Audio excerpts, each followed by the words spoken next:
आज होता इंटर्नशिपचा दुसरा दिवस. सकाळी उठली, हे कामाला जायला निघाले. यांना बाय वगैरे केलं. बघा यांच्या रिॲक्शन आमच्या दोघांची मस्त चालली होती. त्यांना बाय वगैरे केलं, मी पण जायसाठी निघाली. म्हटलं चला थोडा नट्टापट्टा करून घ्यावा. नट्टापट्टा केला, त्याच्यानंतर रिक्षात गेली. स्टेशनला जायचं होतं. बाबो, एवढ्या बायलर कोंबडींमध्ये गावठी कोंबडी कुठून आली? एवढी गर्दी होती. म्हणजे ट्रेनमध्ये, मेट्रोमध्ये पण तशीच. मेट्रोमध्ये पण हे बघा सगळे कसे थांबले. मी तर मेट्रोमध्ये पहिल्यांदाच बसली. आज मेट्रोचा प्रवास झाला माझा. चलो हम भी इलेक्ट्रिक सिटी से चलते हे. गेलो इलेक्ट्रिक सिटीने. परत दुसरी मेट्रो चेंज केली. परत त्याच्यात बसलो.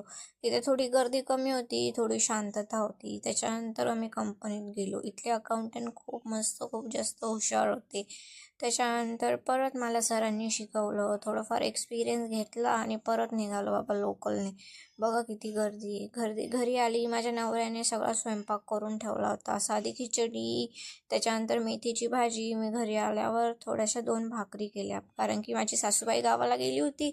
मलाच स्वयंपाक करायचा होता. मग पण माझ्या नवऱ्याने करून ठेवला. खूप मस्त खिचडी आणि मेथीची भाजी झाली होती. त्याच्यानंतर सगळं आवरून वगैरे घेतलं. नंतर फ्रेश वगैरे झाली. थोडासा टाईमपास वगैरे केला. असा गेला माझा आजचा दिवस. Thank you so much. बाय.